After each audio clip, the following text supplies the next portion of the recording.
Sarah, vous êtes psychologue à Lausanne, en Suisse, et pratiquez ce que l'on appelle la psychologie intégrative. Vous offrez la possibilité à vos patients dans votre cabinet de découvrir des pratiques complémentaires qui permettent notamment d'être dans un état de conscience modifié. Vous pratiquez vous-même ces états depuis votre enfance, qui vous ont fait découvrir d'autres aspects de la psychologie humaine que celles enseignées à l'université, avec parfois des dimensions spirituelles. Pouvez-vous, pour commencer, nous expliquer ce que sont ces états modifiés de conscience? Oui, déjà merci d'être venu, d'avoir fait la route pour venir discuter avec moi, ça me fait très plaisir. Alors, les états modifiés de conscience, en fait, il y a une gamme très vaste de ces états modifiés de conscience parce que la conscience, justement, fonctionne sur un continuum. Et puis, quand on parle d'état modifié de conscience, on parle d'état modifié de conscience par rapport à notre état de veille ordinaire. Donc, typiquement, un état modifié de conscience, c'est un état qui est différent de notre état de veille ordinaire, qui est notre état de veille où on est vigile, où on est attentif à ce qui se passe dans notre environnement immédiat. Par exemple, là, vous et moi, on est concentrés l'une sur l'autre, sur le ici et maintenant. Et dans un état modifié de conscience, ce qui se passe, c'est que au lieu d'être focalisé sur l'extérieur, en général, il y a un renversement de l'attention vers l'intérieur. Donc, typiquement, par exemple, si on parle de l'état de transe hypnotique, ce qui se passe dans ces moments-là, c'est que on ramène notre attention à l'intérieur de nous et on bascule dans un fonctionnement finalement qui est différent. C'est une autre façon d'être au monde. Et ces états modifiés de conscience, en fait, c'est des états qu'on vit régulièrement au cours de la journée parce que notre cerveau fonctionne sur une alternance de rythme. Donc en général, on dit qu'on peut être concentré, attentif à notre environnement, aux tâches qu'on fait, environ 1h30, 2 heures. Voilà, ça va dépendre un peu des personnes, ça va dépendre de l'état de fatigue, ça va dépendre de l'âge, de notre capacité à nous focaliser. Et puis après, ce qu'on constate, c'est qu'il y a une baisse de la vigilance. Je ne sais pas pour vous, mais moi, quand j'étais étudiante, en fait, on m'a appris qu'il fallait que je me concentre sur mes révisions d'examen 1h30, 2 heures maximum. Et puis après, il fallait que je fasse une pause. Pourquoi? Parce qu'il y a une baisse de l'attention, une baisse de ma capacité attentionnelle, enfin de notre capacité attentionnelle, qui fait qu'on va moins pouvoir emmagasiner les informations, on est moins attentif en fait. On assiste à une baisse de la vigilance. Et quand on est en état modifié de conscience, dans ces moments, ces interstices où il y a une baisse de la vigilance, il y a autre chose qui se met en place. On va avoir notre inconscient qui va avoir tendance à venir sur le devant de la scène. Donc moi, j'aime bien expliquer ça à l'aide un peu d'une image quand j'explique les fonctionnements de l'hypnose, parce que je travaille beaucoup avec l'hypnose. Quand j'explique ça aux patients, c'est que si on prend, disons, l'idée qu'on est une voiture, vous et moi, là, on a notre esprit conscient qui tient le volant. Et puis, à l'arrière-plan, sur le siège passager, on a l'esprit inconscient. L'esprit inconscient, c'est ce qui est en train de vous faire respirer là, qui s'occupe de la circulation sanguine, des battements cardiaques, de la digestion aussi notamment. Et puis, donc, ces deux aspects de notre psychisme, ces deux faces, elles sont toujours là, elles sont toujours actives. Par contre, il y en a une qui va être au premier plan et une au second plan en fonction de l'état de conscience dans lequel on est. Quand on rentre, par exemple, en transe hypnotique, ce qui se passe, c'est que ce n'est pas que le conscient, l'esprit conscient disparaît, mais par contre, il y a un renversement qui se fait. Donc, le conscient lâche le volant, la machine, si on peut dire, il va à l'arrière de la voiture, si on reprend cette image-là, et c'est l'esprit inconscient qui vient prendre le volant. Et là où c'est intéressant, en fait, c'est qu'on sait que donc, notre psychisme a deux facettes, pour le dire de façon un peu simplifiée. L'esprit conscient, qui est l'esprit analytique, rationnel, qui va faire des prédictions, qui va analyser, qui va formuler des hypothèses, et puis l'esprit inconscient qui, lui, est beaucoup plus sensitif, beaucoup plus dans le ressenti, dans la symbolique, dans l'intuition même aussi. Et donc, ces deux faces de notre psychisme composent en fait notre esprit humain, et en fonction des situations, voilà, ça va être plutôt, la plupart du temps, c'est l'esprit analytique qui est présent. On vit aussi dans une société qui nourrit beaucoup le mental, l'analyse, donc c'est assez normal vu l'environnement dans lequel on est immergé. Et puis, à de courts moments, on va avoir l'inconscient qui vient sur le devant de la scène. Et dans le travail thérapeutique, pourquoi est-ce qu'on veut convoquer l'inconscient? C'est parce que l'inconscient, Je pense que vous avez déjà vu ces images, ces photos d'iceberg. On a la partie qui est à l'extérieur de l'eau de l'iceberg, hein, c'est en général une petite surface. Et puis il y a toute la partie qui est immergée, en fait, qui est une surface beaucoup plus grande. Et on a tendance à dire que la partie qui est au-dessus de l'eau, c'est l'esprit conscient, et la partie qui est sous l'eau, c'est l'esprit inconscient. Et cette partie-là, elle est intéressante parce qu'elle est beaucoup plus vaste, justement, donc elle contient beaucoup plus d'informations, d'apprentissage, tous les apprentissages que vous avez faits depuis votre naissance, les expériences agréables, les expériences moins agréables. Et donc, on part du principe qu'à certains moments du travail thérapeutique, ça peut être intéressant de descendre, si vous voulez, on parle de descente, mais encore une fois, c'est imagé, hein, parce qu'on ne descend pas vraiment, dans cette partie inconsciente pour pouvoir trouver des solutions créatives à nos problèmes, peut-être pour pouvoir libérer certains blocages, ramener une forme de circulation comme ça dans cet inconscient, qui permet de décristalliser peut-être certaines peurs, certains blocages, justement. Et c'est pour ça qu'on convoque l'inconscient souvent dans certaines approches thérapeutiques ou psychothérapeutiques. Donc voilà un petit peu ce que je peux dire là-dessus. Donc on est tous soumis à ces fluctuations de la conscience, en fait, de l'attention, et on le voit aussi quand on s'endort, en fait. Au cours du processus d'endormissement, on traverse une phase qui s'appelle la phase hypnagogique, comme hypnose, hein. Et dans cette phase-là, en fait, on vit vraiment un état de transe. Beaucoup de gens n'ont pas conscience de ça parce qu'ils s'endorment très vite et ils ne prêtent pas attention à ces perceptions-là. Et puis d'autres personnes, soit parce que ça leur est naturel, soit parce qu'elles ont eu un entraînement, qu'elles font par exemple beaucoup de méditation, beaucoup de pratiques d'intériorisation comme le yoga, des choses comme ça, elles vont peut-être avoir plus conscience de ce basculement en fait de la conscience dans cet état hypnagogique et puis gentiment dans le sommeil.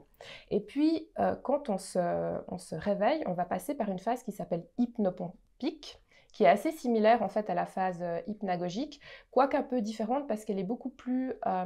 c'est plus vécu comme un espace spacieux quand on va expérimenter ces états-là, plutôt que comme un espace où il y a par exemple des images qui peuvent venir, des sons, certaines sensations kinesthésiques, par exemple flotter, s'enfoncer dans le matelas. Donc il peut y avoir tout un tas de phénomènes comme ça un peu étranges quand on vit ces états-là.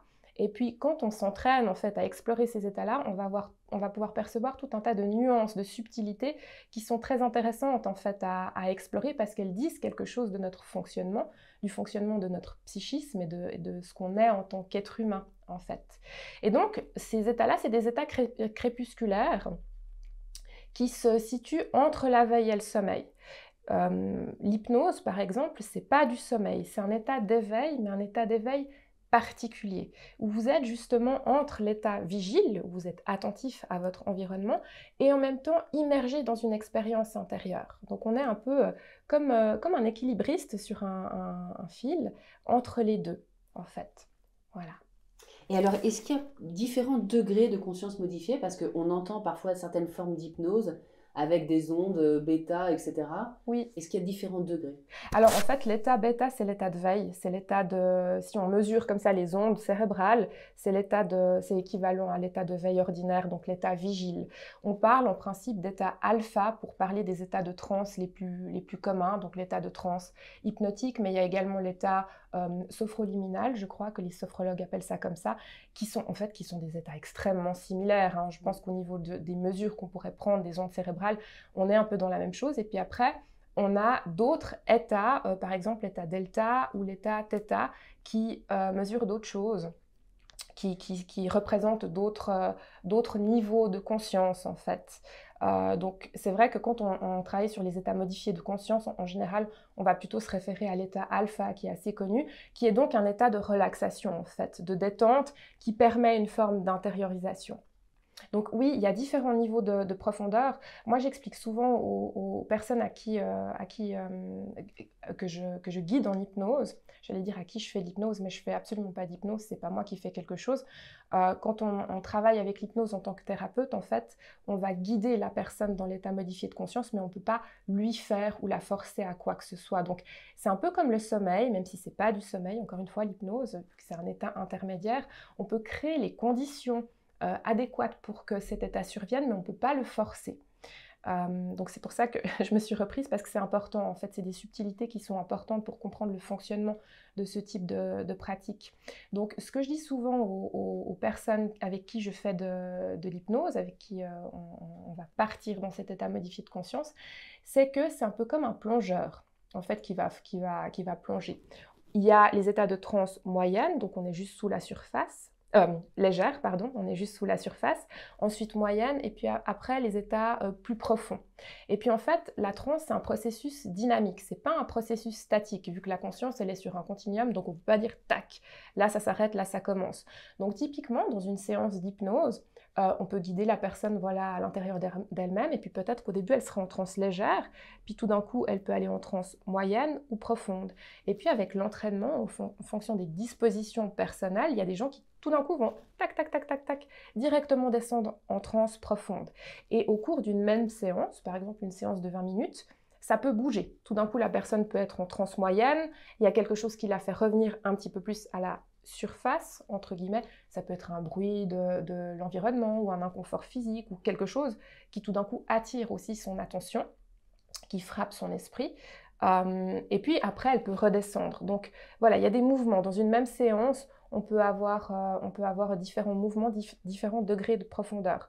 Je pense que ce qui est aussi important de dire par rapport à ces états de transe-là, donc là en l'occurrence, moi je me réfère au cadre de l'hypnose parce que c'est vraiment celui que j'utilise le plus dans ma pratique voilà, en cabinet ou même en milieu hospitalier, c'est que la profondeur de la transe n'est pas représentative de la qualité du travail qui peut être fait.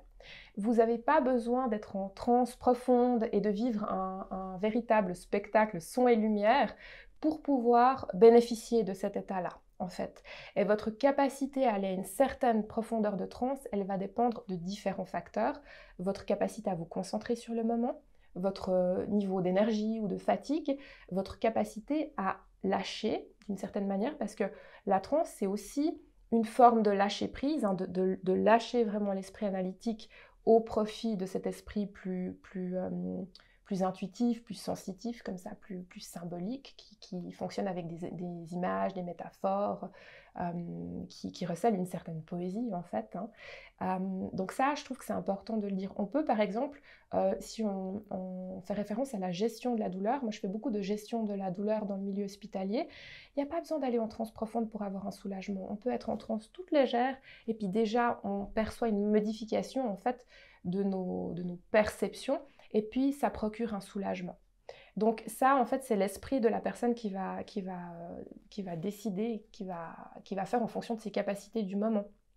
Et puis, peut-être dire que tout le monde peut rentrer dans ces états-là, hein, puisque c'est des états naturels de notre cerveau, de notre psychisme. Par contre, en fonction des circonstances, ça va être plus ou moins facile. Par exemple, au cours de l'âge, hein, du processus de vieillissement, on constate une baisse de la capacité attentionnelle qui est tout à fait normale. Hein, on est quand même soumis à une forme de déclin cognitif, et puis on n'est pas tous égaux vis-à-vis de ça. Il peut aussi y avoir tout d'un coup des situations où, par exemple, il y a une maladie, hein, qui va créer un déclin cognitif. Et dans ce genre de situation, l'accès à l'état de transe va être plus compliqué. Mais on peut tout à fait faire de l'hypnose sur des personnes très âgées. Moi, ma patiente la plus âgée avec qui on a travaillé en hypnose, elle avait 93 ans, donc 93, et elle allait en transe, mais comme ça, quoi. C'était juste génial. Donc ça, c'est pas non plus un frein, mais ça peut. Donc tout ce qui touche aux troubles, par exemple cognitifs, une maladie ou un accident, des séquelles, etc., ça peut limiter l'accès à l'état de transe, mais après, bon voilà, c'est à voir au cas par cas. La médication aussi, alors là, c'est un peu à double tranchant, ça je constate en milieu hospitalier. À la fois, ça peut être un frein si l'esprit n'arrive pas suffisamment à se focaliser. Donc c'est compliqué d'avoir accès à l'état, et en même temps ça peut être quelque chose de facilitant, notamment si la personne est un petit peu comme ça relaxée, ça peut lui faciliter l'accès à l'état de transe. Donc c'est un peu, c'est les deux en fait, en fonction des situations. Et puis après, ce qui est très important aussi, c'est de se sentir à l'aise avec la personne qui vous guide dans cet état.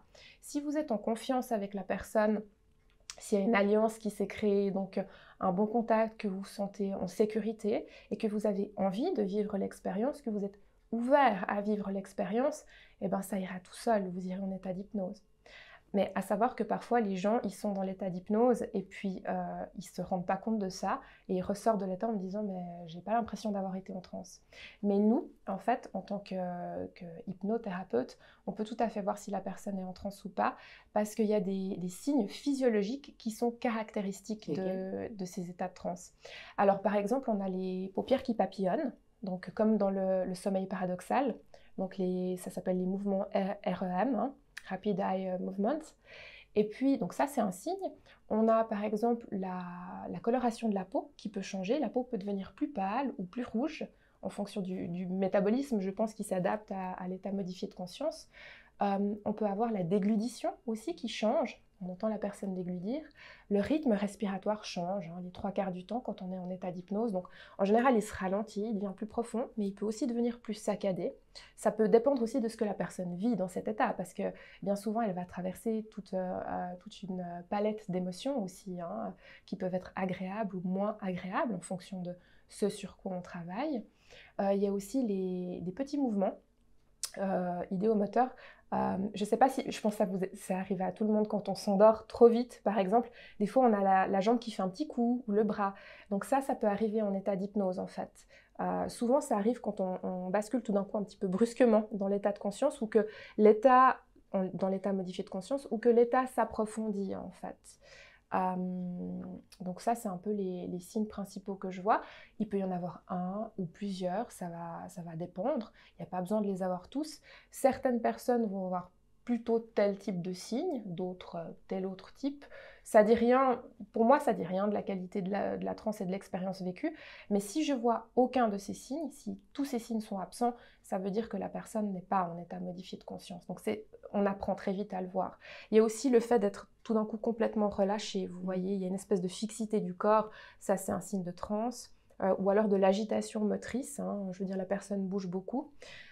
Si on fait de la transe les yeux ouverts aussi, il peut y avoir, on va voir que le regard est fixe comme ça, un peu lointain, comme ça, on le perçoit dans le regard qu'il y a quelque chose qui n'est pas comme d'habitude, que la personne est là, mais sans être complètement là. Mais en principe, on fait plutôt de la transe les yeux fermés, en tout cas en hypnose thérapeutique, parce que quand vous fermez les yeux, ça envoie déjà un signal à votre cerveau que vous vous intériorisez. Donc d'un point de vue mécanique, comme ça facilite le processus. Mais il y a aussi des personnes pour qui c'est menaçant de fermer les yeux. Donc dans ce cas-là, on leur dit vous gardez les yeux ouverts. L'idée, c'est peut-être juste d'avoir un regard un peu flou, de fixer un point. Ce ne serait pas de me regarder directement parce que là, ça maintient dans la haute attention, dans le contact. Donc ça barre un peu l'accès à l'état de transe. Voilà un petit peu ce que je peux vous dire là-dessus. Alors justement, que permettent ces états qui est difficilement accessible dans un état de veille classique? Pourquoi on utilise les états modifiés de conscience? Et notamment pour les gens qui ont des traumatismes, des névroses qui les empêchent au quotidien. Pourquoi on va aller chercher cet état-là? En fait, cet état, comme je le disais tout à l'heure, il permet de fonctionner différemment. C'est une autre manière d'être au monde et d'être à soi. Et en fait, quand on va dans un état modifié de conscience, hein, comme le permet l'hypnose, on est davantage en contact avec nos ressources parce qu'on est davantage relié à nous-mêmes, en fait. Et donc, je le disais tout à l'heure, l'inconscient, c'est un immense réservoir de tout un tas de choses. Hein. Fut un temps où on le voyait comme la boîte de Pandore, comme étant finalement le réceptacle de toutes nos névroses, de toutes nos fragilités, de tous nos traumas, etc. Mais l'inconscient, il recèle aussi une quantité de ressources, de force. Hein. Je parlais d'apprentissage tout à l'heure. Donc, de passer dans cet état d'intériorisation, ça va permettre de contacter ces forces. Et puis surtout, ça offre un changement de perspective aussi, vous voyez. Pour des gens qui sont très analytiques, qui ne sont pas forcément en lien avec leurs affects, leurs émotions, le retour à l'état de transe, enfin le contact avec leur intériorité peut leur permettre de renouer d'une façon qui est peut-être un petit peu plus douce avec leurs émotions, en fait. Parce que l'hypnose, c'est une pratique psychocorporelle. Hein. Ces états modifiés de conscience, ils sont très en lien avec le corps. Les émotions, elles passent dans le corps, elles se cristallisent dans le corps. Et on sait d'ailleurs qu'il y a pas mal d'approches qui travaillent avec le corps. Le corps et l'esprit étant intimement reliés. Et en travaillant sur le corps, on peut, par exemple, débloquer certains blocages comme ça, certains traumas aussi. Donc l'hypnose, c'est ça, c'est une approche psychocorporelle, en tout cas moi je la considère comme telle, et le fait de rentrer comme ça à l'intérieur de soi, ça permet de se sentir de l'intérieur et puis de voir peut-être sous un autre angle les situations traumatisantes qu'on a pu vivre, et également de voir toute la richesse que ça nous a permis euh, d'acquérir finalement par rapport à notre expérience de vie. Parce que moi, je crois profondément que toute crise, que tout événement douloureux est porteur de changement, en fait, est porteur de lumière. Seulement, pour pouvoir activer cette capacité à changer, à évoluer, à traverser toutes les vicissitudes de la vie, du quotidien, se remettre en lien avec soi, voir clairement ce qui se passe en nous, eh ben, c'est profondément aidant. Mais je pense que c'est important de dire que ce n'est pas une panacée, ces pratiques-là, loin s'en faut. Moi, j'ai beaucoup de gens qui m'appellent et puis qui me disent « Ah, bah, j'aimerais faire une séance d'hypnose ». Moi, je ne crois pas à la petite séance d'hypnose magique, vraiment pas. Je veux dire, et d'ailleurs, moi, ce n'est pas des demandes que je prends en considération. Je pense que pour que le travail avec ces approches psychocorporelles, notamment l'hypnose, ces approches qui vont modifier l'état de conscience, qui vont favoriser l'intériorisation pour que ce travail soit efficace, soit constructif, ça doit prendre place dans quelque chose de plus vaste, qui est vraiment un travail thérapeutique ou psychothérapeutique, où on fait fonctionner en fait les deux faces de notre esprit, autrement dit notre capacité d'analyse, de prendre du recul, de se questionner, de se remettre en question, parce que le travail thérapeutique c'est ça, c'est beaucoup se remettre en question, c'est ça, c'est de voir qu'est-ce qu'on peut faire de notre vécu, de qui l'on est, et puis en même temps, pour qu'il y ait finalement, je trouve, un travail, une avancée harmonieuse, c'est important aussi de prendre en compte cet aspect justement qui est plus de l'ordre du sensitif, du ressenti en fait. Et pour moi, une thérapie ou une psychothérapie qui serait bien menée, c'est une thérapie, une psychothérapie qui englobe les deux en fait. Parce qu'on est des êtres qui avons plusieurs facettes, plusieurs peut-être même dimensions, en tout cas moi je le crois, et je pense que le travail de guérison, le travail de développement personnel, le travail d'avancer sur soi se fait à différents niveaux en fait.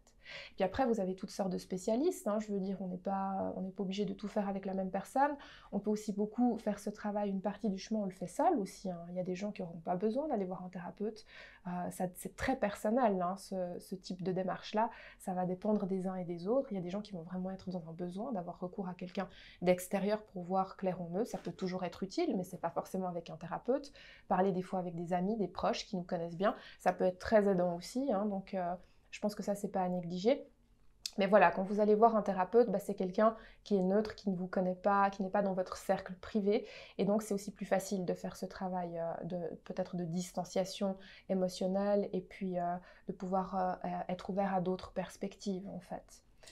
Et du coup, quand on va voir un thérapeute qui va aussi nous faire des séances d'hypnose, Oui. j'imagine qu'il faut qu'il soit suffisamment, je ne sais pas, perspicace pour nous guider de la bonne manière aussi dans cet état. Oui. Parce que l'idée, si je comprends, c'est d'essayer de voir la situation qui nous pose problème peut-être différemment, avec plus de hauteur, aller voir des ressources qu'on n'avait peut-être pas vues. Mais pour ça, il faut être bien guidé. Absolument, mais je parlais tout à l'heure d'alliance, l'alliance thérapeutique c'est vraiment quelque chose de fondamental, donc l'alliance qu'est-ce que c'est? C'est le fait de se sentir à l'aise avec la personne, de se sentir en confiance, de sentir que cette personne peut nous soutenir dans notre processus d'évolution. Et inversement, pour le thérapeute doit pouvoir sentir que la personne est ouverte, qu'elle est dans la confiance. Ça doit circuler dans les deux sens. Et c'est en fait cette bienveillance mutuelle, cette envie d'avancer ensemble, de collaborer ensemble, qui va créer une alliance plus ou moins solide. Et les recherches le montrent bien, la base de toute thérapie, psychothérapie réussie, c'est l'alliance, c'est pas forcément la pratique. Alors après, on sait qu'il y a des outils, des approches, voilà, il y a différentes écoles de pensée en psychologie, psychothérapie. Et puis après, voilà, il peut aussi y avoir des dissensions, des oppositions. Mais je crois vraiment que en tout cas moi c'est ce que je constate, c'est que c'est pas tellement les outils. Les outils c'est un plus, mais ce qui va vraiment être guérisseur et soutenant, c'est le fait d'être face à quelqu'un où on se sent compris, où on sent que la personne peut nous aider à prendre de la hauteur, où on sent que la personne, donc le thérapeute, peut offrir un espace sécure, un contenant d'une certaine façon, qui est stable, qui est solide, dans lequel on peut tout d'un coup avoir des débordements émotionnels sans que le bateau chavire en fait, vous voyez. Donc je pense aussi qu'après, c'est beaucoup, si on regarde les états modifiés de conscience, l'hypnose, on doit suivre une formation, hein, je veux dire, on peut lire des livres, à l'heure actuelle, on a accès à la formation d'une façon très facile, très aisée. Donc on peut tout à fait, par exemple, apprendre l'auto-hypnose seul, avec un bon livre, avec de bonnes vidéos. C'est facile, moi j'avais fait ça à l'époque, hein, je veux dire, je suis très autodidacte, donc même avant ma formation en hypnose, il y avait des tas de choses que je connaissais de l'hypnose, mais on ne peut pas faire l'économie d'une formation. Et la formation, en fait, va vous apprendre à rentrer en lien avec la personne et à la guider. Là, en l'occurrence, on est dans l'état d'hypnose. Donc il y a aussi un phrasé. En hypnose, le langage est très important parce que ça passe principalement par le verbe. Donc ça va être de s'approprier ce langage hypnotique qui est bien souvent un langage très imagé, très métaphorique, et de pouvoir jouer avec ça, de voir qu'est-ce qui peut parler à la personne. Donc souvent on discute un petit peu avant, de voir qu'est-ce qui pourrait éveiller comme ça son intérêt, faire sens pour elle. En hypnose, on utilise beaucoup de métaphores de la nature. Parce que finalement, l'être humain, on est issu de la nature, hein, on est en lien avec la nature. Et ça parle beaucoup à l'inconscient, à l'imaginaire. Donc on va avoir tendance à utiliser comme ça des métaphores pour faciliter le travail hypnotique. Par exemple, si on veut aider une personne à se délester de certains poids, de certaines choses qui sont trop lourdes, on pourrait tout à fait l'emmener dans une visualisation. Elle est au bord peut-être d'une plage, il y a une barque, elle met tous les soucis dans la barque et puis elle laisse aller en fait les soucis pour pouvoir en fait se détacher de ça. Mais encore une fois, si vous faites ce travail-là puis qu'il n'y a pas tout un travail en amont, une démarche personnelle de vraiment comprendre ce qui se passe pour soi, qu'est-ce qui fait qu'on retient, qu'est-ce qui fait qu'on n'arrive pas à lâcher, etc., ça ne va pas donner de résultat. En tout cas, à mon sens, c'est un travail en superficie qui n'est pas forcément très pertinent. Ça peut colmater les trous à un moment, comme ça c'est un peu un sparadrap sur une plaie, mais le vrai travail, il est autre, il se fait vraiment dans une démarche... plus globale, plus profonde. Exactement, ouais. Alors, ce qui n'est pas conventionnel, entre guillemets, c'est que vous pratiquez aussi le Reiki. Donc, vous êtes psychologue, vous pratiquez l'hypnose et aussi le Reiki. Est-ce que vous pouvez nous expliquer d'où vient cette pratique et en fait ce qu'elle produit, ce que vous avez constaté peut-être sur vous, j'imagine, et puis sur vos patients? Oui, alors c'est vrai que le Reiki, contrairement à l'hypnose qui est vraiment bien documentée maintenant sur le plan scientifique, hein, je veux dire c'est une approche complémentaire, mais elle est rentrée dans les mœurs des pratiques thérapeutiques, hein, à l'heure actuelle. Je pense que voilà, on peut expliquer rationnellement, scientifiquement parlant, le fonctionnement de l'hypnose. Alors il y a des choses peut-être on n'a pas tout compris, mais on a déjà compris beaucoup de choses. C'est pas du tout le cas du Reiki parce qu'on est effectivement dans une approche complètement non conventionnelle qui fonctionne sur un autre paradigme, qui est un paradigme qui est plutôt oriental, à savoir que notre corps, en fait, est traversé par tout un tas de canaux qui laissent passer un flux énergétique, un flux d'énergie, en fait, et que donc on serait des êtres à la fois physiques, de chair, de sang, mais aussi des êtres plus subtils. C'est pour ça qu'avant je parlais d'approche un peu dimensionnée, qui serait traversée comme ça par de l'énergie, qui serait de l'énergie. Donc si on prend l'étymologie du mot Reiki, le Qi, en fait, c'est l'équivalent du Qi des Chinois, donc c'est l'énergie, c'est le souffle vital, c'est l'énergie vitale. C'est ce qui nous anime, en fait, dans ces visions-là du monde. Et puis le Rei, ça voudrait dire spirituel, universel. Donc si on apprend les deux parties du mot, on aurait quelque chose comme énergie vitale, spirituelle, à l'origine de tout, en fait. Et donc le Reiki, c'est une approche qui est d'origine japonaise, et qui vise en fait à poser les mains sur le corps du receveur, donc du patient, du sujet. Donc le donneur va imposer les mains, c'est une pratique d'imposition des mains qui vise à rééquilibrer la circulation de l'énergie dans le corps et donc aussi à décristalliser certains blocages qui viendraient par exemple d'émotions qu'on n'a pas digérées pour relancer en fait, relancer la machine finalement et retrouver une forme d'équilibre en fait. L'idée même du Reiki, c'est de rééquilibrer en fait l'être humain, le corps, l'esprit.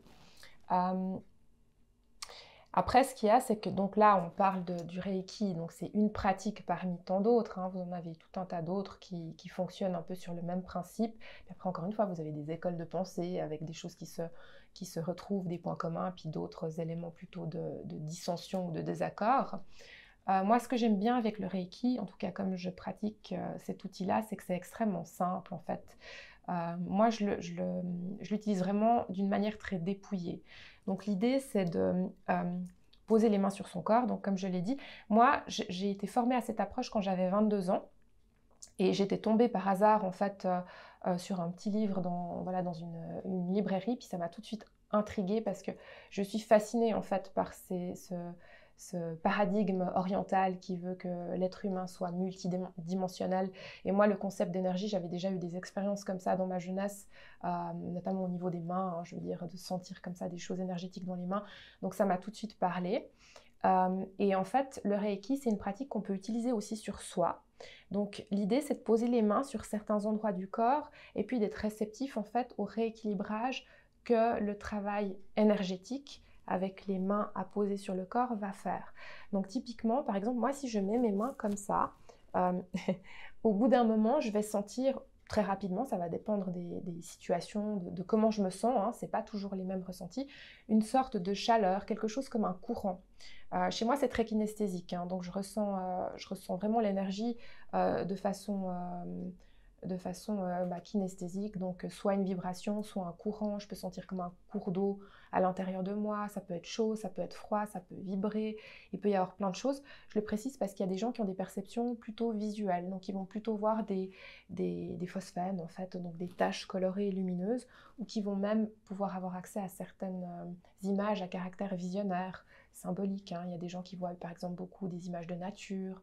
Encore une fois, hein, je disais, on est en lien avec la nature, donc l'inconscient, je pense que c'est des éléments comme ça archétypaux qui sont dans tous nos inconscients à chacun. Et probablement qu'en faisant du Reiki, on se connecte à ça. Ce que je constate, en fait, c'est que la pratique du Reiki nous met dans un état modifié de conscience, un état de transe qui est très similaire, en fait, à l'état d'hypnose. Vous savez, il y a différentes pratiques, mais ces pratiques-là, quand on s'observe bien dans ces différentes pratiques, que vous fassiez de la sophrologie, de l'hypnose, du yoga, voilà, du Reiki ou même de l'acupuncture, hein, parce que moi ça me le fait aussi en acupuncture, mais comme à plein d'autres personnes, on est de toute façon encouragé à s'intérioriser.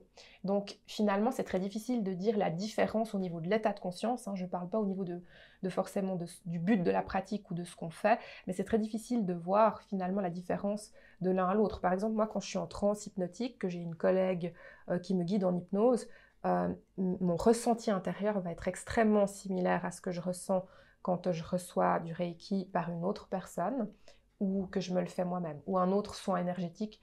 Je parlais de l'acupuncture. Moi, quand je reçois une séance d'acupuncture, je suis très clairement en état modifié de conscience et je sens des modifications en fait de ma perception.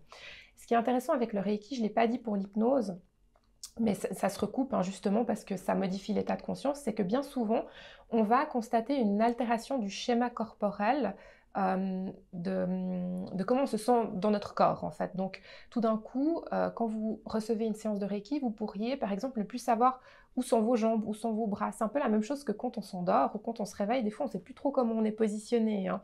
Donc ça, c'est assez intéressant. Ça peut être surprenant à vivre. Certaines personnes trouvent ça désagréable. Moi, j'ai plutôt tendance à trouver ça très agréable, mais c'est personnel. Et donc, du coup, quand on reçoit ces traitements Reiki, il peut se passer tout un tas de phénomènes plus ou moins étranges.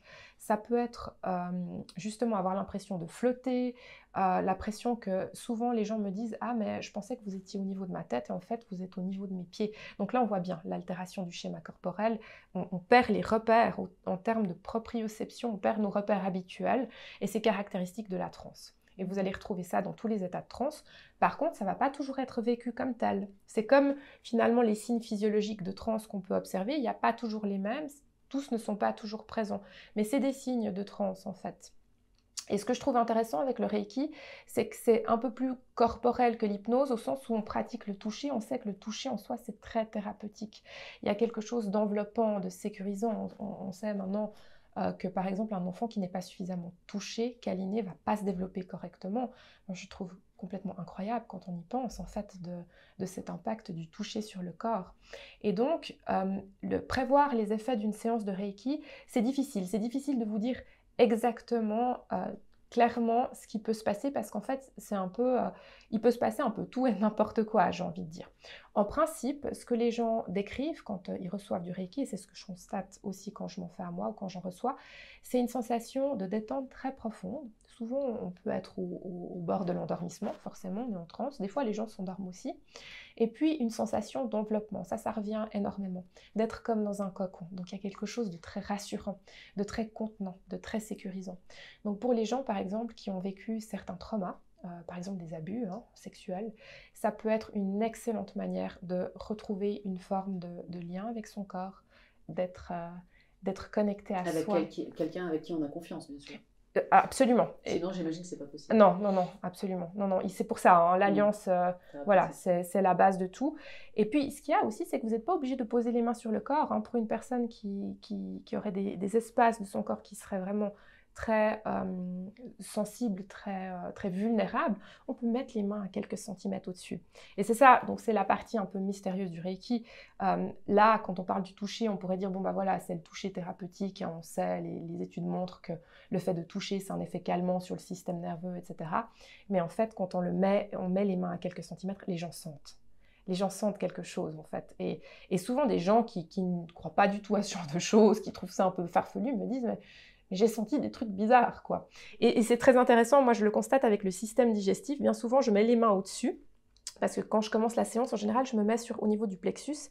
Et moi, ça c'est très personnel, les différents praticiens vont faire un peu en fonction de leur préférence. Moi, je commence toujours avec les mains au-dessus parce que j'ai plus de sensations en fait dans les mains qui m'indiquent où je dois aller sur le corps. En fait. Donc, c'est une espèce de connaissance intuitive qui vient par l'intermédiaire de mes mains qui agissent un peu comme des antennes et je peux sentir des zones de chaud, de froid, des picotements. Et ça va m'indiquer que c'est des zones sur lesquelles je dois travailler. Après, moi, je ne fais pas d'interprétation à la sauvage de me dire « Ah bah tiens, ça veut dire ci, ça veut dire ça ». Je laisse simplement faire. C'est pour ça que je disais que je pratique un Reiki très dépouillé. D'ailleurs, je ne suis pas du tout la trame originale des postures. Au début, j'avais une façon très scolaire de pratiquer ça parce que bah voilà, j'étais dans un processus d'apprentissage, mais je me suis rendu compte que ce qui me convenait le mieux, c'était de le faire de façon intuitive. Et c'est comme ça que moi, j'y arrive le mieux. Ça me met dans un état méditatif parce que quand on donne, on est aussi amené dans un état de transe de par le fait qu'on est plus connecté à une dimension davantage énergétique, davantage subtile, peut-être raffinée de la réalité. Et donc, le donneur est aussi dans un état modifié de conscience, bien souvent. Et par rapport justement au fait d'avoir les mains sur le corps, comme je le disais tout à l'heure, en fonction des personnes, si elles ne sont pas à l'aise avec ça, on met les mains à quelques centimètres et puis ça va très bien. Et puis vous voyez, ça peut être progressif. Dans le cas d'une personne, je prenais l'exemple d'abus sexuel, dans le cas d'une personne qui a été vraiment meurtrie dans sa chair, on peut très bien commencer par le faire au-dessus, faire quelques séances au-dessus, puis petit à petit, au fur et à mesure que ça devient sécure, on va poser les mains sur les zones qui sont autour, vous voyez. Et de toute façon, on ne va jamais rien imposer à la personne, c'est la personne qui choisit. Mais en général, ça se passe très très bien, et puis il y a vraiment cet aspect cocon sécurisant. C'est pour ça que pour ce type de trauma-là, moi je recommande vraiment les pratiques comme le Reiki, parce que c'est aidant, et aussi pour les gens qui sont en dépression très profonde. Ça, c'est très intéressant parce que souvent, vous avez des gens en dépression profonde, il y a un ralentissement idéomoteur qui se fait. Donc, une consultation, par exemple, d'1 heure, c'est déjà très long pour des gens qui sont dans cet état-là. Et moi, j'ai testé avec pas mal de succès, justement, sur des gens en dépression profonde, le Reiki, et j'ai systématiquement les mêmes retours. C'est super, ça me donne de l'énergie, je me sens mieux, je me sens enveloppée, je me sens en sécurité, je me sens protégée. Et dans cet espace-là, il y a quelque chose qui peut se rééquilibrer dans l'esprit. C'est comme si on puisait dans son réservoir de force intérieure, en fait. Et c'est un soutien au processus de guérison. Donc très clairement, ça ne fait pas tout, mais ça soutient. Et en ce sens-là, je trouve que c'est une magnifique pratique. Et pour les gens qui ont des douleurs chroniques, qui ont des maladies lourdes, invalidantes, c'est aussi extraordinaire. Ça ne guérit pas, forcément, même si moi je suis ouverte au miracle, mais la plupart du temps, ça adoucit en fait, c'est des soins de support. Moi, je suis vraiment pour une médecine intégrative, pour une psychologie intégrative qui prend en charge les différentes approches qui existent, qu'elles soient bien étayées sur le plan scientifique ou pas du tout, ou un peu moins comme le Reiki, et puis de faire un mix de tout ça et que la personne finalement puisse aller vers là où ça lui fait du bien. Parce qu'on sait ce qui nous fait du bien, on le sent en nous. Alors des fois, on peut avoir notre radar un peu brouillé, mais on sent quand quelque chose est aidant, quand quelque chose nous soulage. Donc c'est ça, c'est l'idée, c'est de pas, c'est d'intégrer les différentes approches et de pas forcément rejeter quelque chose, sauf si vraiment ça nous fait pas du tout du bien, et puis de faire un cocktail de tout ça. Et ça, c'est une aide à la guérison en fait, une aide à l'avancée. Pourquoi se limiter? Pourquoi limiter le champ des possibles? C'est dommage. Donc voilà. Alors, il y a quand même beaucoup de praticiens qui proposent aujourd'hui des soins énergétiques. On en entend un peu à toutes les sauces. Comment faire la distinction entre des charlatans, hein, clairement, qui disent un peu n'importe quoi, et des véritables praticiens? Ouais. Alors là, je vais peut-être dire quelque chose de politiquement incorrect, mais j'ose. Les charlatans, on parle beaucoup de charlatans dans le milieu des médecines complémentaires, parallèles. Moi, j'aime pas trop le terme de parallèle parce que ça signifie en fait qu'on reste en marge, alors qu'en fait, on peut tout à fait collaborer avec la médecine officielle, avec les soins officiels en fait. Donc, je pense qu'il y a surtout des gens dans le domaine des soins énergétiques qui sont pas forcément formés à la relation d'aide d'une manière qui soit suffisamment adéquate. Donc souvent, ce qu'on retrouve chez ces praticiens de l'énergétique, c'est que il faut quand même dire les choses comme elles sont. Hein. Quand on est dans des pratiques comme ça, souvent c'est en lien avec la manière dont on investit notre vie spirituelle et souvent c'est coloré de tout un tas de croyances personnelles, hein, plus ou moins ésotériques, New Age. Souvent c'est un melting pot de plein de trucs. Hein. Ça peut être les archanges, ça peut être je sais pas moi, la Vierge Marie ou autre, en fonction de la culture, en fonction du vécu de la personne. Et c'est pas un souci en soi du moment qu'on ne parasite pas la personne qui vient avec notre propre système de croyance. Et c'est ça l'écueil et c'est ça le danger. Des charlatans, le fait d'être charlatan, ça implique l'idée de vouloir nuire à l'autre. Ça implique l'idée de vouloir utiliser l'autre à des fins personnelles, égotiques ou financières. Et finalement, moi, ce que je constate, c'est qu'il y a plutôt des gens incompétents là-dedans qui sont insuffisamment formés à l'accompagnement de personnes. Et c'est ça le danger, en fait, pour moi. C'est plutôt ces gens-là. Qu'est-ce qui est dangereux, justement, pour les patients ou les clients qui vont voir ces personnes qui ne sont pas bien formées? Ouais. Alors, typiquement, je vais prendre un peu des exemples qu'on m'a rapportés. Par exemple, une personne qui souffre de cancer, hein, et donc une situation à très forte charge émotionnelle, parce que dans l'inconscient collectif, finalement, le cancer est synonyme de mort. Hein, donc, même si on a des traitements extrêmement efficaces, hein, je veux dire, à l'heure actuelle, les gens, quand on leur pose un diagnostic de cancer, ils sont complètement terrifiés, hein, je veux dire. Donc, ils sont dans une posture de vulnérabilité, ces gens-là. Donc, c'est d'autant plus important qu'ils soient attentifs aux praticiens, aux thérapeutes chez qui ils vont, parce que ça peut faire de sacrés dégâts. Donc moi, les retours que j'ai eus, par exemple, hein, qui sont des retours assez révoltants, mais qui, encore une fois, pour moi, ne sont pas le propre de la charlatanerie, mais plutôt d'une incompétence, d'un manque de travail sur soi, d'un manque de recul, de discernement. Ça va être, par exemple, de dire à la personne qui a le cancer, « Ah, oui, mais quand on travaille sur soi, on n'a pas le cancer. » Parce qu'on a le cancer parce qu'on a des blocages émotionnels et puis qu'on a des traumas puis qu'on n'a pas travaillé sur soi. Donc ça, c'est hyper dangereux, c'est faux. Il ne faut pas croire ce genre de choses-là. L'histoire a montré que des saints, hein, des personnes absolument... comment dire, des personnes qui manifestement sont relativement avancées spirituellement, qui ont fait un gros travail sur elles, sont des personnes qui tout d'un coup décèdent d'un cancer. Hein. Il y en a eu, hein. Moi je pense par exemple à certains yogis indiens dont j'ai lu l'histoire, la biographie. Donc c'est pas du tout, comment dire, représentatif l'un de l'autre. Hein. Vous pouvez être malade d'un cancer ou de je sais pas quelle autre maladie terrible et être quelqu'un qui est absolument équilibré, qui n'a pas forcément de problématiques psychiques qui est massive. Mais c'est vrai que voilà, dans le milieu des approches complémentaires, de la médecine complémentaire, on fait un lien entre le corps et l'esprit. Et on sait aussi, je pense notamment aux travaux de Joyce McDougall, qui est une psychanalyste, que dans certains cas, il y a des situations très troublantes qui laissent à penser qu'un choc psychologique a été le déclencheur de la maladie. Et ça, moi, je le vois beaucoup parce que je travaille en oncologie, donc je côtoie régulièrement des personnes qui souffrent de cancer.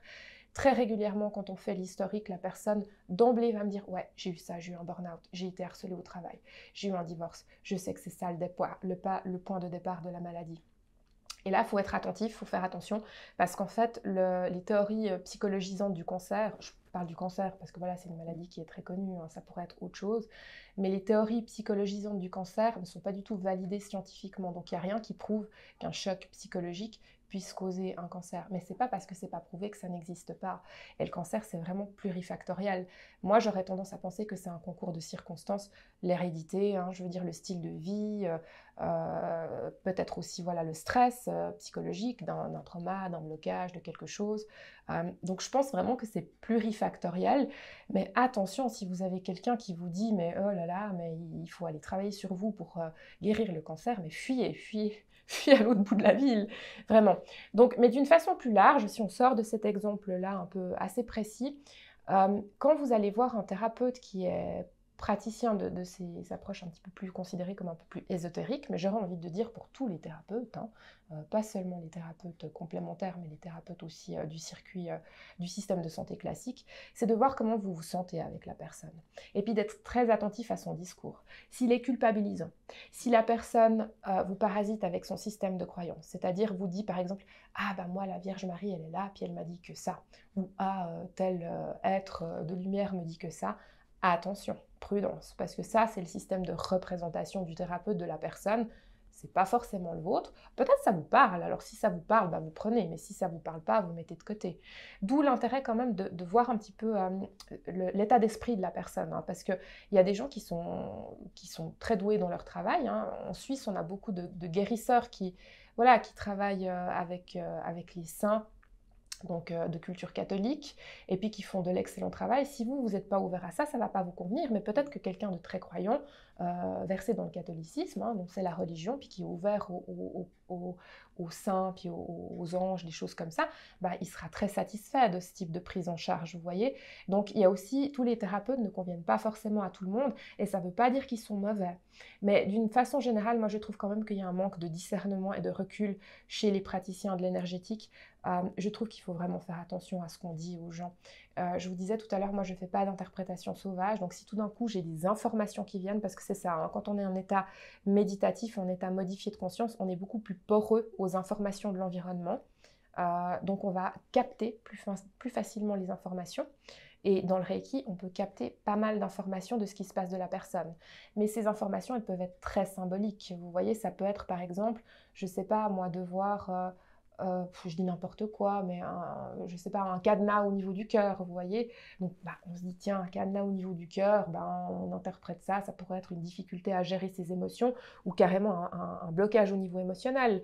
Mais ça, typiquement, moi, c'est pas des choses que je dis aux gens, si je perçois ça, parce que déjà, j'ai aucune preuve que c'est juste, j'ai pas envie de créer de la confusion chez la personne, donc c'est des choses que je garde pour moi. Et des fois, les gens me disent « Qu'est-ce que vous avez vu ?» Puis moi, je dis juste « Voilà, là, j'ai senti que c'était une zone qui demandait un petit peu plus de travail. Et puis, vous allez voir ce que ça fait de votre côté. » Donc ça, c'est ma façon de travailler, c'est mon éthique. Ça correspond bien à ma posture. Mais il y en a d'autres qui peuvent aussi être tout à fait adéquats du moment qu'on ne montre pas dans un parasitage, encore une fois, du système de représentation de la personne. Il faut pouvoir vraiment discerner nos croyances personnelles en tant que praticien de l'énergétique, qui sont souvent des croyances. C'est ça, c'est des croyances. Donc, de ce que vit la personne et ne pas l'alourdir de ce que nous, on a à l'intérieur de nous, en fait. Vous, nous. En Reiki, des fois, ça peut un peu se confondre, en fait. Quand on utilise ces pratiques où on descend dans l'inconscient, ce qui se passe entre le donneur et le receveur, entre le thérapeute et le patient, c'est que souvent les inconscients se synchronisent. On le voit en hypnose. Donc souvent il y a des choses assez étonnantes où tout d'un coup, après quand on débriefe la séance, moi je débriefe toujours mes séances, quelles qu'elles soient après, que ce soit du Reiki ou de l'hypnose, pour voir comment ça s'est passé pour la personne, pour voir ce qu'elle a vécu. Des fois on constate qu'il y a eu comme une forme d'échange d'informations assez troublant en fait, où tout d'un coup, je sais pas, moi en guidant la personne en hypnose, je vois tout d'un coup la personne, je sais pas, moi petite fille qui semble perdue, puis la personne va me dire j'ai vécu ça, voilà ce qui est venu en hypnose, vous voyez. Donc ça c'est un accordage d'inconscient, c'est quelque chose auquel on est habitué quand on travaille en fait dans ces approches-là. Ça semble assez fou, moi je trouve ça assez magique, il y a quelque chose de très beau là-dedans. Mais du coup, ça rend les informations, en fait, le passage des informations d'un côté à l'autre beaucoup plus fluide. Et du coup, après, il faut faire preuve de discernement là-dedans pour démêler tout ça, vous voyez. Donc voilà, vigilance, être attentif. Moi, j'encourage les gens vraiment à écouter leur instinct, leur intuition. Est-ce que cette personne, je me sens bien avec? Si oui, parfait, je fais un bout de chemin. Sinon, attention. Voilà, un petit peu ce que je peux vous dire là-dessus.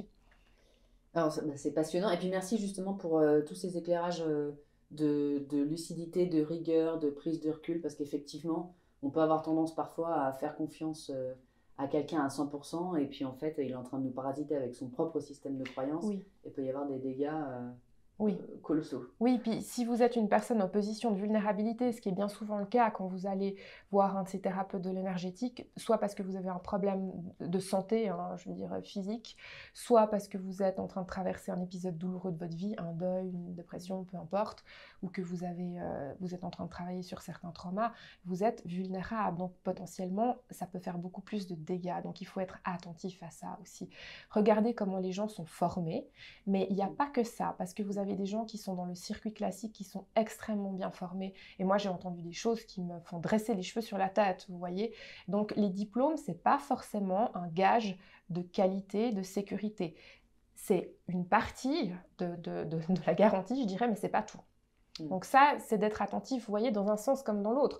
Vous pouvez par exemple aller chez un énergéticien qui va faire un magnifique travail avec vous, qui est sécurisant, qui est concret, terre à terre, qui ne vous parasite pas avec ses croyances, et puis aller chez un psychologue qui vous raconte n'importe quoi. Et ça, c'est une réalité, et je pense qu'il faut être juste aussi de comment on perçoit tout ça et comment on évalue ça. Vous avez des gens qui font des bêtises un peu partout, et des gens qui font bien le travail un peu partout.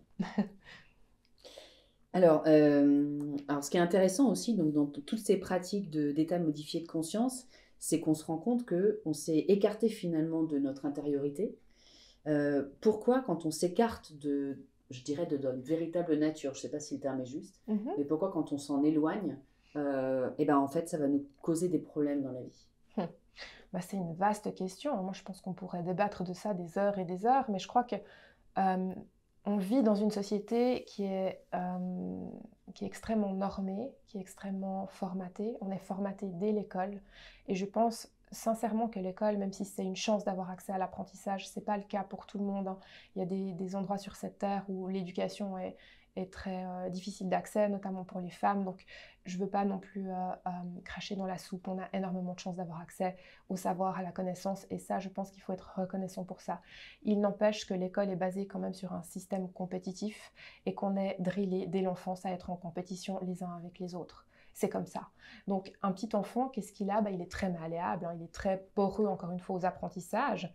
Il est très réceptif, il est très suggestible. Donc, quand il rentre dans un système où finalement, de facto, on est en compétition les uns avec les autres, avec ses camarades, même si les enseignants sont remplis de bonnes intentions puis qu'ils essayent de ne pas mettre cet aspect-là vraiment en avant, c'est quand même l'univers dans lequel on vit. Puis après, ça nous prépare au monde du travail, parce que le monde du travail est ultra compétitif. Ça, déjà, ça nous éloigne de qui on est, parce qu'on est en fait formaté.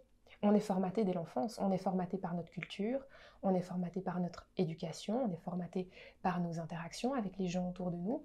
On est aussi souvent biaisé par les différentes expériences de vie qu'on fait. Ce qui va être traumatisant pour l'un ne le sera pas forcément pour l'autre. Donc il y a aussi des dispositions personnelles qui vont nous faire réagir aux événements. Qu'est-ce qui fait qu'une personne va tout d'un coup, de par une situation traumatique, développer un trouble de la personnalité, puis avoir de la peine à fonctionner dans ses relations, dans ses liens, et une autre qui va pouvoir activer certaines ressources en elle qui vont lui permettre de rester en équilibre et d'avoir des liens sains avec les autres. C'est difficile à dire, hein. On sait qu'il peut y avoir aussi des causes finalement héréditaires, peut-être même génétiques là-dedans. Il y a la question du transgénérationnel aussi qui est passionnante, hein. On hérite quelque chose de nos ancêtres, de toute notre arbre généalogique en fait. Donc je pense vraiment on est comme ça très très jeune, j'aime pas ce terme, hein, même si je l'utilise souvent, mais bon, il faut bien avoir un langage commun pour se comprendre. On est parasité par énormément de choses, par des croyances, par ce qui est juste, par ce qui est faux. Et tout ça, ça nous éloigne de nous-mêmes, parce que ce qui est juste pour l'un ou faux pour l'un, c'est pas forcément ce qui est juste ou faux pour nous, vous voyez?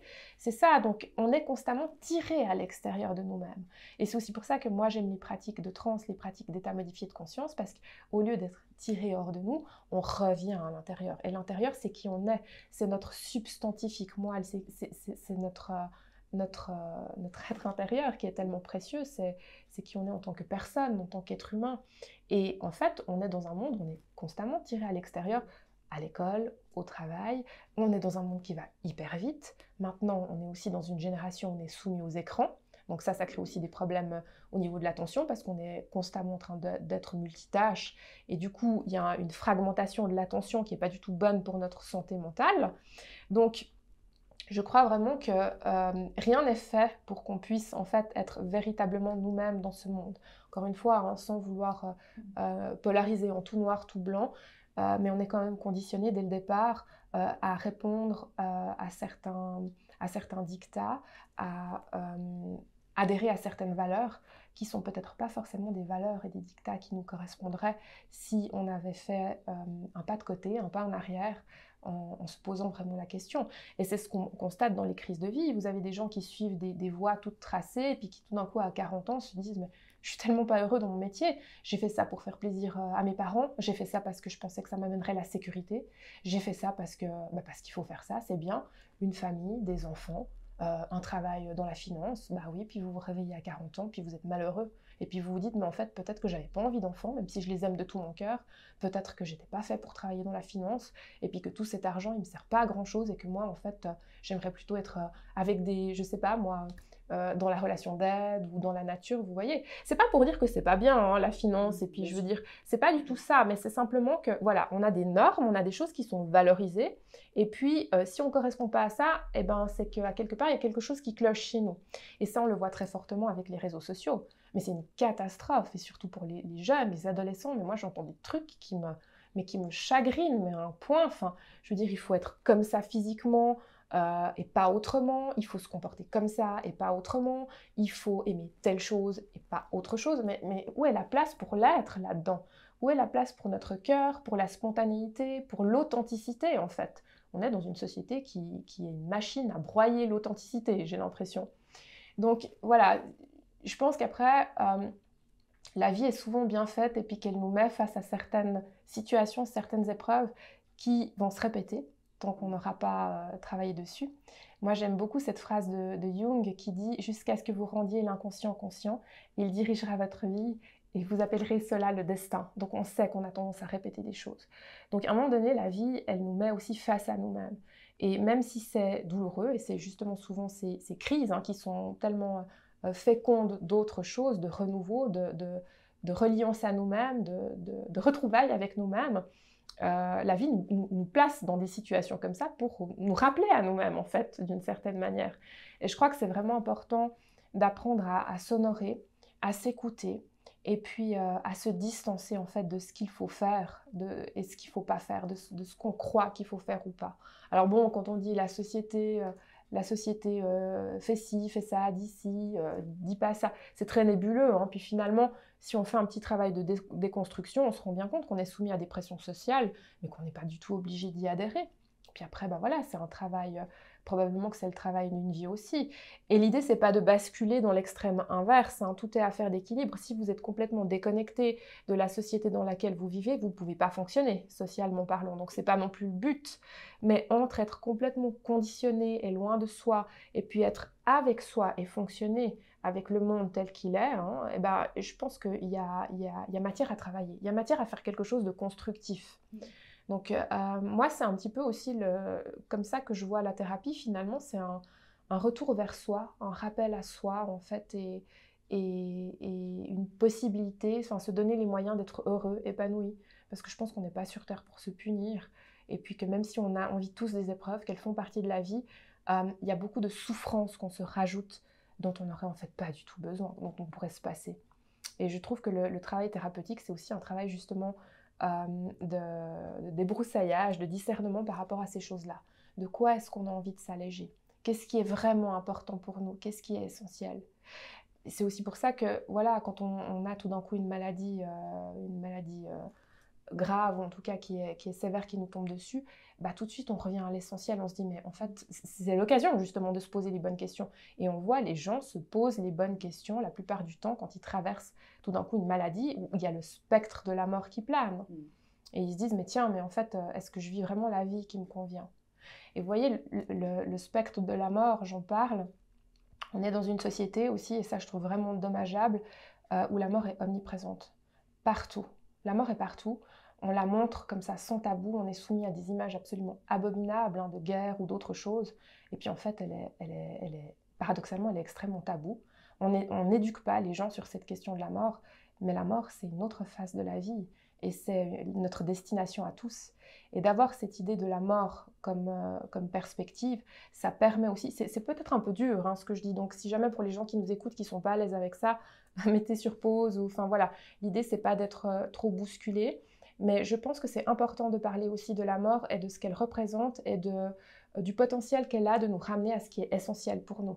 Est-ce que vraiment, quand vous serez sur votre lit de mort ou quand la mort viendra vous chercher, est-ce que ça aurait été comme ça important d'avoir amassé un compte en banque, de vous être payé une Rolex pour bien montrer que vous avez réussi votre vie? Je crois pas. Quand on est face à la mort ou quand la mort vient nous prendre, on est sans artifice, on est juste nous, dans notre substantifique moelle, j'aime bien ce terme, et on fait un peu le bilan, si on en a l'occasion, en fonction des circonstances de notre départ, en fait, de cette terre. Et ça, je trouve important aussi de parler de ce sujet-là. Parce qu'il est aussi en lien avec ce conditionnement. On nous conditionne finalement avec ce spectre de la mort qui est là. Et moi, je suis effarée quand je vois des gens qui ont passé 80 ans et qui ont tout d'un coup un cancer, que je vois en milieu hospitalier, puis que quand on parle de cette question de la finitude, parce qu'à un moment donné, on en parle parce que c'est source d'angoisse, qui me disent « Ah, mais moi, j'y ai jamais pensé. Ah bon, d'accord. Mais comment c'est possible de traverser une existence entière sans penser à ça ?» Vous voyez, là, c'est un déni massif. Donc, voilà, la personne, elle a fait ce qu'elle a pu au cours de sa vie, mais c'est pas forcément aidant, en fait, parce qu'après, il y a une angoisse qui est tellement forte comme ça que ça rend les choses beaucoup plus difficiles. Donc voilà, moi je pense que cette thématique de la mort, elle est très intéressante à ouvrir, à explorer, puis qu'on peut le faire en mettant des sécurités, peut-être en remaniement un peu ce concept-là dans la représentation commune, en ouvrant sur d'autres choses. Et typiquement, c'est ce que proposent finalement les récits d'expériences de mort imminente. Moi, j'en parle parce que toutes ces choses-là, ça me passionne, et c'est ce qui est à l'origine de ma vocation de psychologue, le travail sur la conscience, parce que en fait, depuis le début de notre entretien, on parle que de ça, du travail sur la conscience. Qu'est-ce que la conscience ? Comment se connecter à cette conscience, comment prendre conscience de notre conscience finalement, et qu'est-ce qu'on peut faire de ça, qu'est-ce que ça peut nous amener de positif dans notre vie, de constructif. Est-ce que vous avez l'impression que finalement le travail d'une vie quelque part, c'est de ramener le plus à la conscience ce qui est inconscient pour faire des choix plus lucides et qui nous font plus de bien, on va dire ? Moi, je le vois un peu comme ça, ouais. Moi, je le vois comme ça, mais après, voilà, encore une fois, ça va dépendre des personnes. Je pense qu'il n'y a rien qui doit être forcé, vous voyez. Suivant les trajectoires de vie, suivant les parcours de vie, c'est pas toujours possible de ramener aux consciences ce qui est inconscient, parce que ça viendrait complètement chambouler le fonctionnement de la personne, ça viendrait la déstructurer, la déstabiliser à un point qui serait mauvais pour elle. Donc, je pense pas qu'il y ait une voie.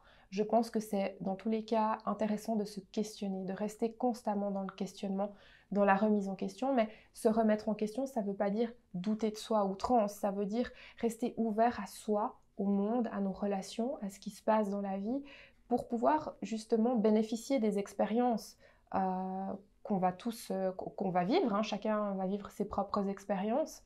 Et je crois que c'est vraiment important d'être à l'écoute en fait des expériences qu'on vit, de ce qu'on peut y apprendre, de l'enseignement, parce que on a souvent tendance aussi, c'est vrai qu'on vit dans un monde très duel, on va parler du négatif, du positif, mais quand on prend un petit peu de recul, c'est une croyance personnelle évidemment, mais je crois véritablement que rien n'est fondamentalement négatif. Ça peut être horrible à vivre, mais je pense qu'il y a un sens plus vaste derrière tout ça, un sens peut-être plus transpersonnel. Vous voyez, bien sûr qu'en tant que personne, on n'a pas envie de vivre des choses horribles, mais dans une dimension plus vaste, on pourrait appeler ça l'âme ou la conscience avec un grand C, qui ne nous dit pas que cette part de nous a choisi d'expérimenter ça pour nous offrir l'opportunité d'apprendre quelque chose. Parce que la souffrance, quoi qu'on en dise, c'est un excellent vecteur d'apprentissage. Alors, c'est pas le seul, mais c'est bien souvent celui qui va être présenté à nous pour qu'on évolue. On le voit, ça, je veux dire, c'est quelque chose d'assez on n'évolue pas typique. sans souffrir, malheureusement. La plupart du temps, c'est des déclencheurs. Oui, si on observe un petit peu le parcours des gens autour de nous ou notre propre parcours, on se rend bien compte que la souffrance est riche en apprentissage. Après, je pense qu'il ne faut pas non plus s'enfermer là-dedans parce qu'il y a des tas de façons d'apprendre. On peut aussi apprendre dans la joie. Et je pense qu'il faut aussi apporter ce message-là qu'on n'est pas obligé de souffrir pour apprendre. Mais on sait que voilà, c'est riche en potentiel d'apprentissage, la souffrance, mais qu'il n'y a pas que ça. Et d'où l'intérêt aussi justement d'être à l'écoute de soi avant de souffrir. Vous voyez, si vous êtes dans un travail qui vous plombe ou dans un environnement toxique, hein, admettons le monde du travail, souvent c'est des environnements qui sont très toxiques et c'est pas forcément parce que les gens sont méchants, ça c'est très manichéen ce que je dis, hein, mais vous voyez un peu l'idée, mais simplement parce qu'il y a une atmosphère, il y a un système de compétition qui est mis en place et puis on est pris là-dedans. Mais si vous êtes là-dedans, plutôt que d'attendre, de ne plus pouvoir sortir de votre lit parce que vous êtes dans un burn-out conséquent, eh ben peut-être que l'idée c'est de se dire ok, qu'est-ce qui se passe maintenant pour moi? Est-ce que je fais peut-être un pas de côté, je prends du temps, puis je regarde s'il n'y a pas peut-être quelque chose à faire pour que je me sorte de ça, vous voyez? Donc petit à petit, je pense qu'avec l'expérience, on peut aussi être attentif à ce qui peut potentiellement nous faire souffrir. On peut avoir un peu un coup d'avance sur la vie, puis se dire ok, ça c'est une situation, je vais peut-être pas mettre les pieds dedans. Je parle notamment par exemple, c'est assez typique dans le domaine sentimental, quand vous tombez constamment sur des partenaires qui vous font vivre de la maltraitance ou en tout cas des choses qui ne sont pas plaisantes, au bout d'un moment, si vous êtes attentif, vous allez repérer des drapeaux rouges qui sont souvent très visibles, c'est juste qu'on ne veut pas les voir. Hein. Et puis peut-être qu'au bout du, je ne sais pas moi, 5e partenaire, vous direz bon, là il y a un immense drapeau rouge, qu'est-ce que je fais? Est-ce que je vais mettre les pieds là-dedans ou pas?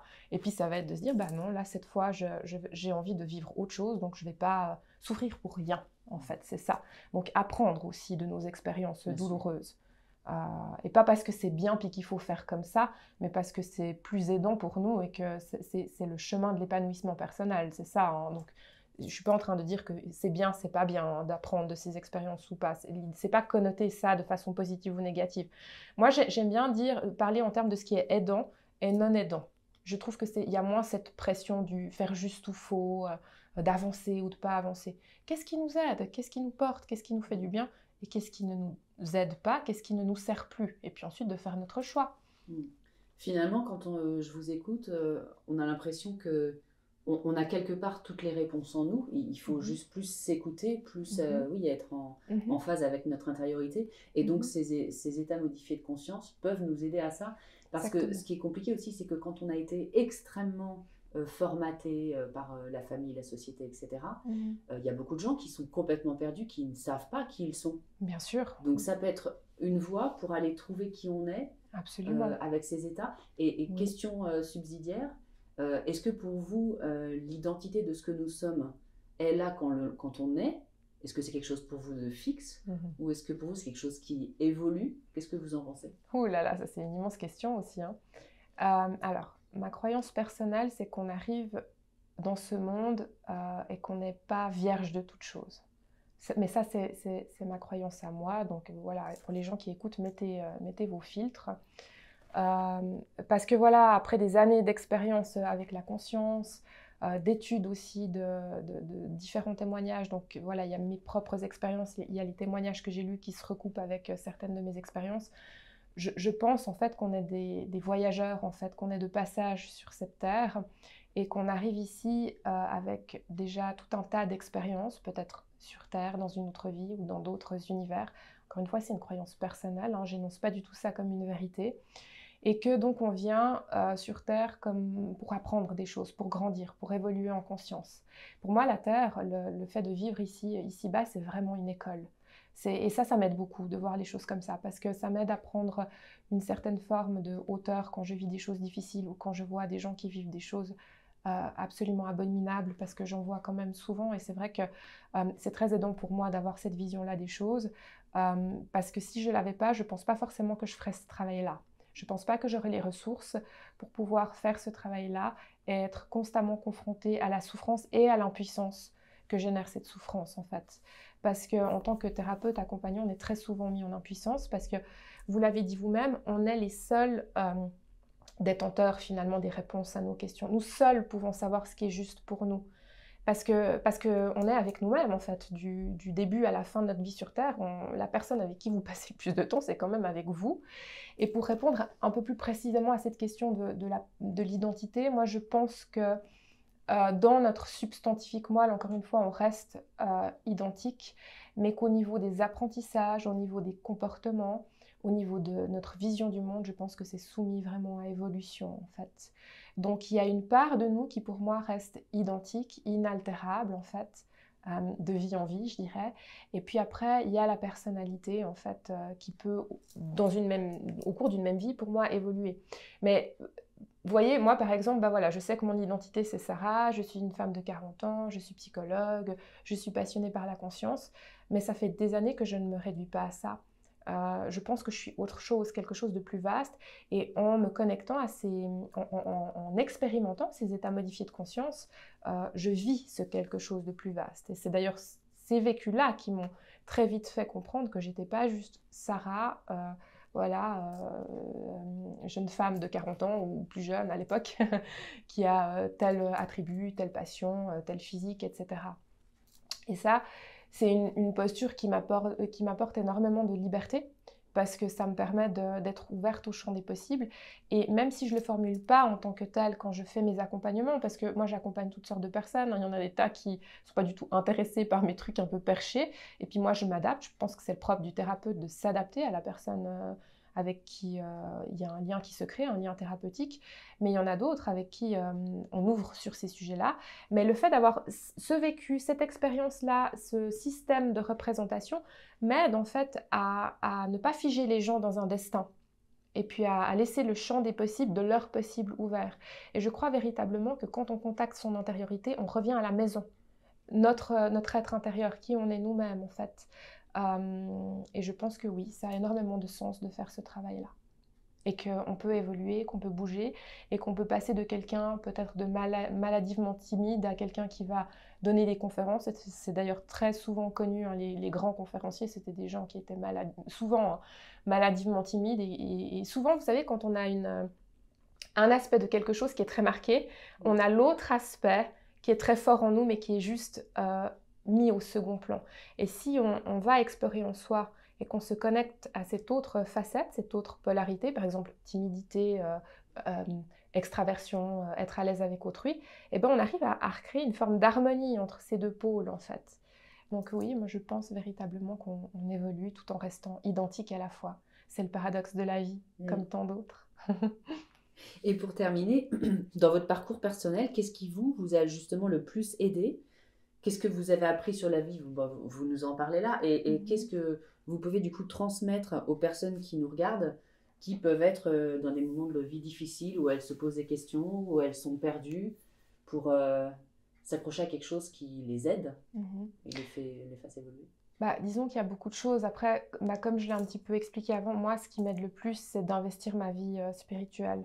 Je suis en quête de sens depuis que je suis enfant et c'est ça qui m'a aidée. C'est le cheminement spirituel, le développement de la conscience, le fait de devenir de plus en plus conscience de moi et du monde qui m'entoure. Pour moi, c'est ça, en fait, le sens de ma vie. C'est mon voyage à moi, c'est ce que j'ai envie de véhiculer, même si je ne vais pas le faire directement de cette manière-là. Ce qui m'aide, en fait, c'est que de voir les choses comme ça nous connecte à des ressources de résilience absolument extraordinaires. Et je crois vraiment que l'être humain, il a des capacités, des ressources insoupçonnées, et que s'il se connecte à lui-même, il peut traverser n'importe quoi. Et je pense que la vie, elle a le sens qu'on lui donne, et le sens qu'on lui donne, c'est très personnel. Il va être conditionné justement par notre culture, par notre éducation, par les expériences qu'on a faites, par qui l'on est. Et puis après, je pense véritablement qu'elle a un sens plus vaste, comme je disais tout à l'heure, plus transpersonnel, et qu'on est là pour apprendre des choses. Donc quand il nous arrive des choses difficiles, c'est pas contre nous, même si bien sûr en tant qu'être humain, quand il nous arrive quelque chose de difficile, c'est horrible, hein, mais moi je fais pas exception, c'est exactement pareil pour moi. En ce sens-là, on est tous égaux face à la souffrance. Hein. Enfin, en tout cas, on est tous susceptibles de vivre des choses difficiles. Mais de me connecter à quelque chose justement qui est plus vaste, qui dépasse le simple univers matériel, le monde dans lequel on vit, qui est empreint de beauté, de magie, d'ouverture comme ça. moi, ça m'aide énormément. Et les états modifiés de conscience, sans forcément aller dans quelque chose d'extraordinaire, parce que là, finalement, on bascule un petit peu sur des états modifiés de conscience non ordinaires. Hein. Les expériences de mort imminente, on appelle ça des états modifiés de conscience non ordinaires parce que ce n'est pas quelque chose d'habituel. Vous voyez, il y a aussi les expériences de sortie hors du corps, les expériences de transcendance, des choses comme ça. C'est pas...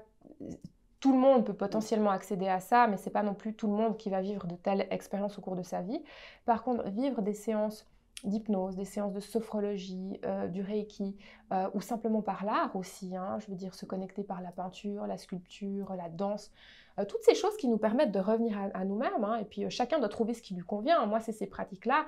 Une personne, ça peut être d'aller courir, par exemple, hein, je veux dire, et puis de le faire en conscience, et puis d'avoir tout d'un coup un flot d'informations qui viennent, qui surgissent par cette pratique-là.